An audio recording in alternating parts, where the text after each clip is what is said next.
Hey folks, this is Ryan's G6r, and that is an Emax poppet in there. And let's put this LPR back on and have a chat about it. I'm gonna set this down, or yeah, maybe not.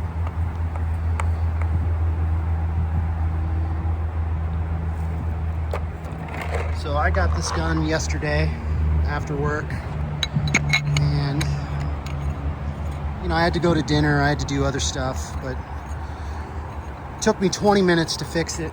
Mostly just diagnosing and like doing checks to make sure other things weren't missed. But this is the one O-ring that I changed. It's a stock 011, and it's the only thing I had to do to get this working. And it's just unfortunate because this was with that company for a really long time. So turn this guy on.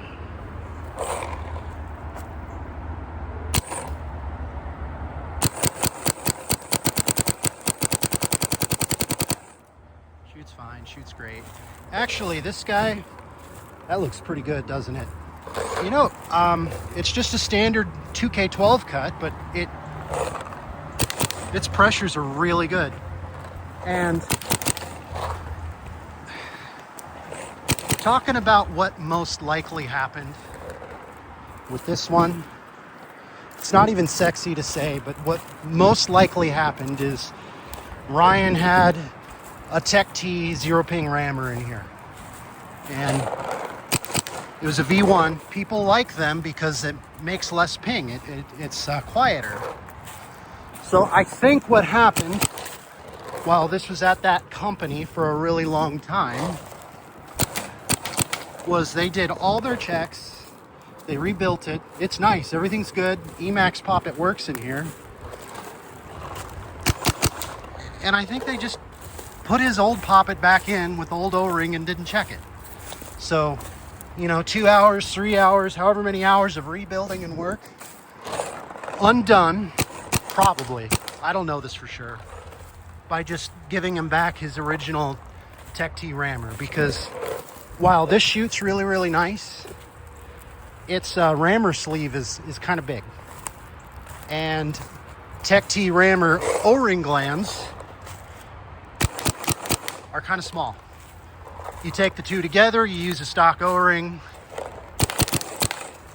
doesn't work anymore. So this video, the rest of this video is going to be kind of sterile.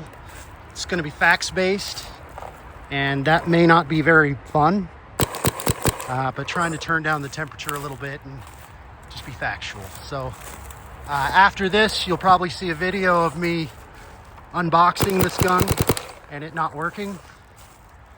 It's because of tolerance stack up in the rammer sleeve and on the Tech T rammer.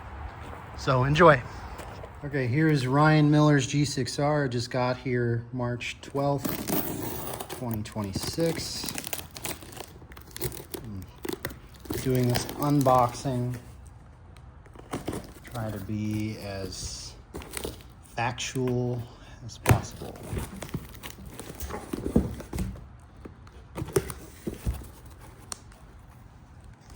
That is sagging.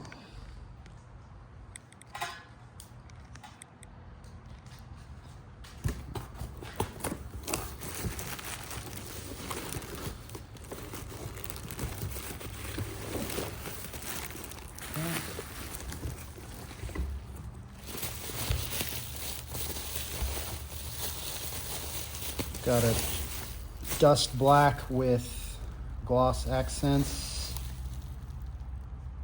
You did ship it with a battery, okay, so I won't need to do that. Let's take my 682.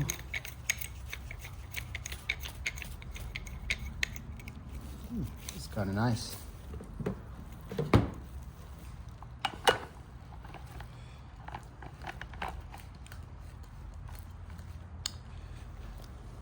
It's got his copper bolt in here already.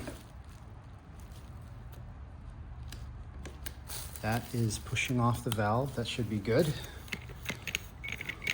while I'm here, let's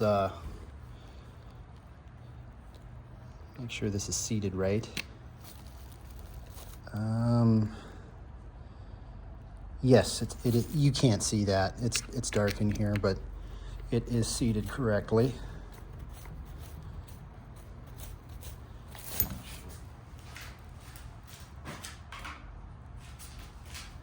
Shed some light on the subject. Okay.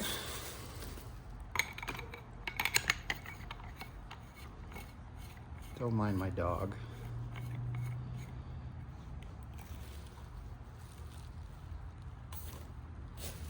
Doesn't leak.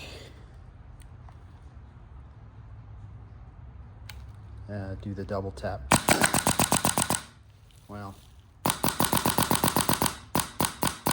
I don't need to put paint through that because that's barely cycling.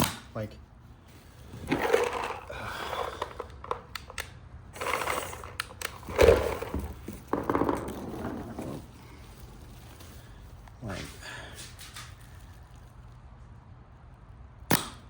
yeah, that's nothing doing there. Okay.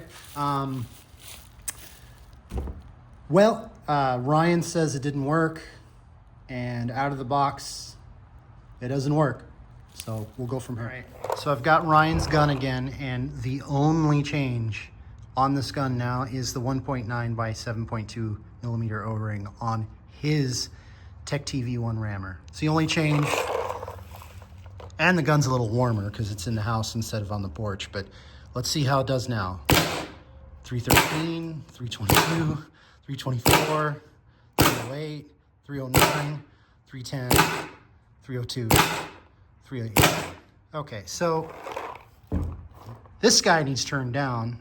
This gun is fixed. Quick 30 tune. This is 175 over 60. I'm gonna hold the phone higher this time. 1, 2, 3, 4, 5, 6, 7, 8, 9, 10, 11, 12, 13, 14, 15, 16, 17, 18, 19, 20, 21, 22, 23, 24, 25, 26, 27, 28, 29, 30. Okay, let's have a video about rammers and rammer sleeve tolerances. Got a stock rammer here, and this one is, sorry, off center there, 313 or 312. This one here is about 310. Now between these two, this 310 one and this 313 one, and a looser fitting rammer sleeve, the 313 is gonna work a lot better. And these tolerances, they add up, especially with the other variables that we're gonna talk about here. Now this is a Tech T Rammer V2. This is their zero ping. And this one is 309, actually kind of small. This is Ryan's rammer. It's a Tech TV1. See, there's no front bumper there. And it's a 311, 310, whichever, kind of depends on how the calipers are doing. And then we'll do this method rammer. And this one's right at 310 as well. And then finally, this is a special rammer from a friend of mine. The rear gland is 312, and the front gland is also 312. So our smallest one was either this stock, or no, the smallest one was the V2 rammer at 309. Well, 308, 309, whatever. And the largest one was this one right here at a pretty consistent 313. So you have a 5 thousandths difference there just with the glands of the rammers, right? Now this is an 011 O-ring, and kind of what matters for the thickness of these, not so much the circumference, but it's the thickness. So, you know, this is rubber, so it's gonna compress a little bit, but essentially a 011 O-ring is 70 thousandths. That's what they're supposed to be. And then this one here is a 1.8 by 7.5 millimeter O-ring. And this one, I'm gonna change it over to millimeters so I can line this up correctly. So a 1.8 millimeter O-ring is 72 thousandths. And then a 1.9 by 7.2 O-ring, see, I'm still holding it, it hasn't fallen yet, is, sorry, let me, this is a little tough.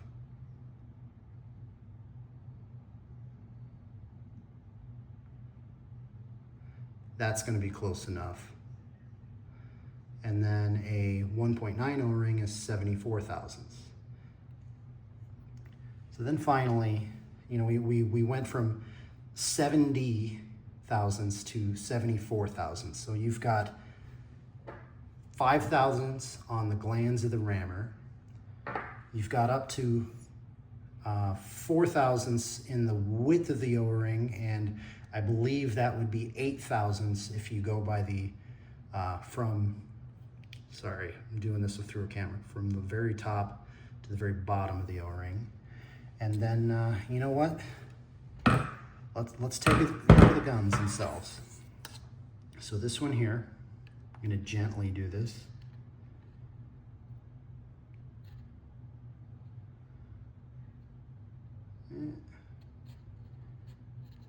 Right here at the very edge,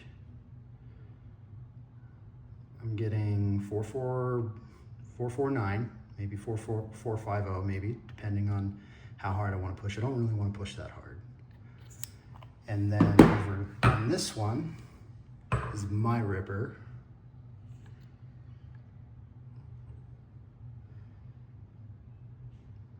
I'm getting about 445. Now, of course, this is going to depend on, you know, how hard I'm pulling this, but, you know, 445 here, just kind of holding on the wheel. And on this guy,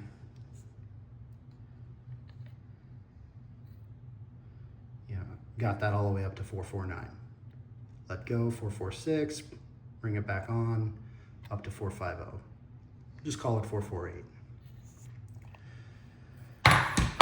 So you've got 4 thousandths with the gun, 8 thousandths with O-rings, 5 thousandths with rammers. Now, it's not that fun or sexy to say, but what happened with this gun is it had a stock O-ring on a small rammer and a fat sleeve, and that's what made it not work.